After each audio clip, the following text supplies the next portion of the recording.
The George Washington Bridge on the border of New York and New Jersey is one of the worst traffic bottlenecks in the nation. Crossing the Hudson, the options are slim. The next bridge to the north is 16 miles away, and the other options, being the Lincoln and Holland Tunnels, would take you directly into downtown Manhattan. For most drivers, and especially truckers, this is the one and only option, and it's right where I-80 and 95 merge. Because of this, it's become the busiest bridge in the US, with 300,000 daily drivers. There are thousands more bottlenecks across the country, some created by water, other by mountains, or just plain bad design choices. So today we're going to look at those one by one to explore just how bad they are and why they exist. Before we get into that though, please consider subscribing to the channel. I make content like this every week, so if you enjoy that and want to help me out, this is a really easy way to do it, and I appreciate it a ton. Thank you.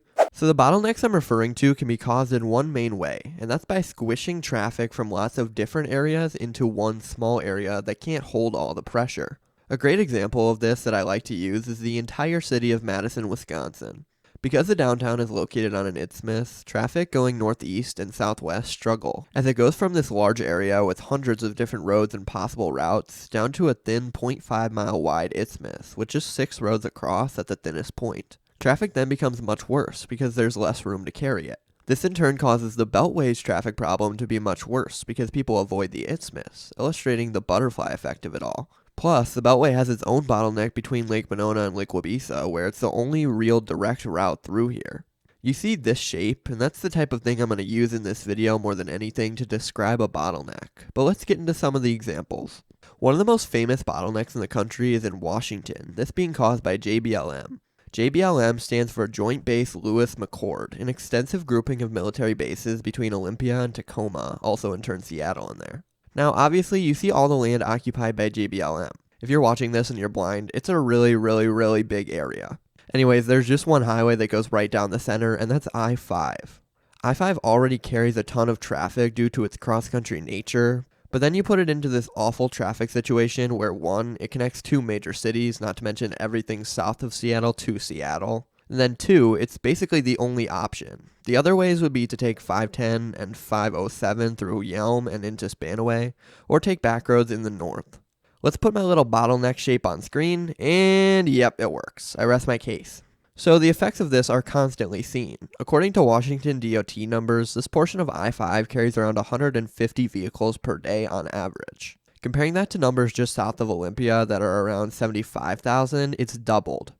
Mind you, both of these locations have the same number of lanes, that being mostly 6.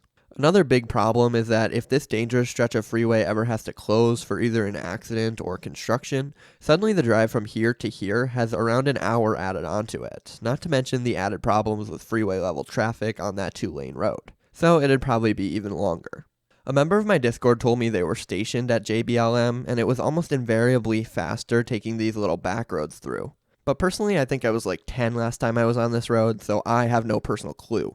Next up is the Broadway curve in Phoenix, Arizona, which affects I-10 to the southeast of the downtown. So this one is a bit more confusing, and it comes down to the shape of the Phoenix Metro. Drawing on a blank sheet of paper, this is what I perceive the Phoenix Metro to sort of be shaped like, and this is due to a couple things. First, the Gila River Indian Reservation is to the south, taking up a substantial portion of land that could now be developed. Then in the northeast is the Salt River Maricopa Indian Community, which also limits development. This leaves one difficult area for traffic here, connecting the southeast portion of the metro to the rest of it. The 2 main highways that pass through the area would be State Route 202 and Interstate 10. 202 only really provides connection to traffic in these northern southeast areas, so the rest of the traffic ends up coming in this way. Now specifically right here at Broadway curve, traffic from US 60 comes together with I-10, adding significantly more traffic.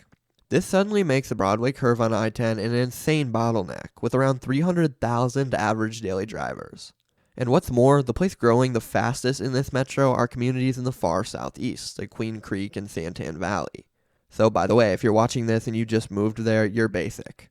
But anyways, you know what that means for the Broadway curve. It's projected to increase by tens of thousands of daily drivers in the coming years. Therefore, more lanes. The Broadway curve reconstruction project then made the highway the widest in the country at like 27 lanes or so, depending on what you count. I have a video on the topic, so go check it out. Now, sometimes these examples are a lot simpler and they don't need to involve geographical issues, just overall planning. I-35 East and West merge in Denton, Texas, an extremely quickly growing community. These two highways carry a ton of traffic through the metropolitan area, so the place where they merge is obviously going to have a lot of traffic. Between these three highways, I-35 West is 4 lanes here, I-35 East has 6 lanes, and those 10 total lanes then merge onto 6 lanes on I-35 here. This means, naturally, the traffic will be much higher. Continuing on 1.3 miles up the road, it goes down to 4 lanes, and that's where things really get questionable, so let me pull up some statistics to prove it. At this point on 35 West, there's 69,000 daily drivers, making it 17,000 per lane. Over here, there's 124,000, making 20,000 per lane. Then up here, it's much higher at 103 across 4 lanes, being 26,000 per lane. That's not crazy. Realistically, all of these highways are pretty overwhelmed, but it gets worse when you think about the insane growth that this area is experiencing. Denton County had 660,000 residents in 2010 and over 1 million present day. These northern areas continue to grow quickly, meaning this part of I-35 is what feels the wrath of that. They're adding more capacity now, but it's just a lack of planning for the future from the Texas DOT. And before you comment about it, there is a train line going straight from downtown Denton to downtown Dallas, so delete your comments. Going back to military bases, which are apparently really good at creating highway bottlenecks, Camp Pendleton in California creates a pretty bad one on I-5 here. I don't want to go too in-depth because I'll definitely go here one day and make a video on it, but Camp Pendleton is a massive Marine Corps base separating San Diego from Orange County. It's around urban areas and would surely be mostly developed by now if it didn't exist. But because it does exist, I-5 goes down the coast, but it's basically the only connection besides I-15 much farther east. How do you guys feel about the metros of Los Angeles and San Diego with a combined population of like 16 million being connected by 1 or maybe 2 roads? Because I don't feel great. I-5 has some insane traffic counts, up at around 415,000 in Mission Viejo, and then around 310,000 right between the two cities. I-5 is 8 lanes through here, but it still makes it a pressure point just due to the lack of other options. And honestly, California doesn't get out of this video with only one mention, so here's several more. The Bay Bridge speaks for itself. One bridge to connect San Francisco to an entire part of the metro. They're set up for failure there. Right around the corner is I-580 and I-80, which carries basically all of the traffic from Oakland to the north as the only freeway option for around 4 miles. Then State Route 60 and State Route 57 in Los Angeles is also considered one of the worst bottlenecks in the country, just merging 2 highways traffic counts into one for a mile, and I guess nobody thought that could be a bad decision. The moral of the story here is to stop building cities where there are already mountains, or water while we're at it. It's extremely important to note that people love driving their cars. This will naturally happen until a change of mindset occurs, or public transportation becomes so good that it's easier and cheaper to use it. In all fairness, if there was a rail line running directly from my house to my girlfriend's house, I would use it. Thanks for watching. Thank you to the members this week. I appreciate you guys so much. You've done so much for the channel these past few years. If you want to become a member, the link is down in the description below. I promise all of the money just goes into my savings, saving up for houses and everything else that I need to do in my future. Thank you all so much.